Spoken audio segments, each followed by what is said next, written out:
Hi, everybody. I'm Bill Sanders, and this is Watch Art Sci, the art and science of watch collection. Today, I want to talk about a new watch I got, and what I was really wanted was the movement maker, but the watches turned out to be very nice too. It's a dress watch. I have on my Patek Philippe dress watch. Thing about dress watches, they're very simple. They're time, and that's it. Just the hour and the minute hands and so forth. One of the best examples is this Pierre Arpels watch by Van Cleef and Arpels. Now, it runs on a Piaget 830P. I don't know if that was the first movement that it had because I think it first was made back in 1949. But they didn't want any big lugs on it. So they used what are called T-bars. Some people call them bar lugs on the top and the bottom. And so it was sort of, this is where they were. And they said, look, we would like something with two time zones because, the people today are going from one time zone to another between Europe and Asia and Africa and the United States and so forth, all over the place. So they said, well, let's get together with Agenor. Now, Agenor had made sort of modules for Van Cleef and Arpels in the past. They'd won awards with them, so they really liked them. So they said, okay, now we need two time zones, but we need a thin watch, and we need one that sort of, we want it simple. We wanted to do time only, but we want to do it with two time zones. Well, what they came up with was really interesting. Here it is, and if you take away the where it says time here and time elsewhere in French, heure d'hier et heure d'ailleurs, that is sort of was to balance the design of the watch.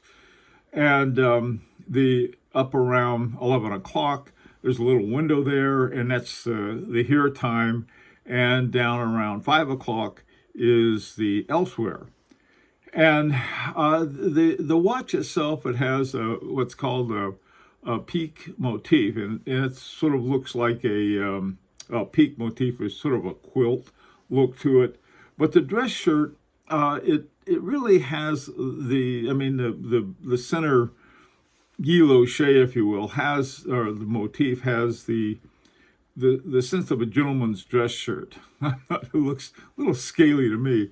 But what it has too is that the logis in the logo up in the upper left there, they have you can see the logo, and there says VC in there. It looks like a barber pole and then an A for Van Cleef and Arpels. What it is they're located in Paris in Place Vendôme, and the column that they have there, the Vendôme column, was for Napoleon's victory at Austerlitz. That's what that's about. Anyway, so here they have this really simple watch. I mean, simple in the sense that there's only time, hours and minutes, and that's it. But the hours come up in the windows, and the minutes are on a retrograde. So this is, how they're going to do it. Well, what they wanted was that they said, well, we'll take, I think they were probably still working with the Piaget movement, and they were going to put something on top of it. Said, well, if we did that, it would be very difficult to keep it thin. And they wanted to do that.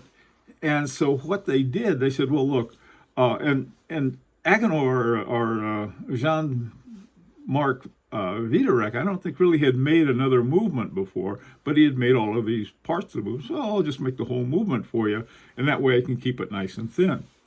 So this is what the movement looks like. There's it's called the AG6029. It's 3 hertz, 21,600, actually semi-oscillations per hour, and it's got a charge of 48 hours. And the movement fills a case, which is something I really like. I don't like those ones, the little bitty movement instead of a great big case. But you can tell that this movement was made for the case and the case for the movement.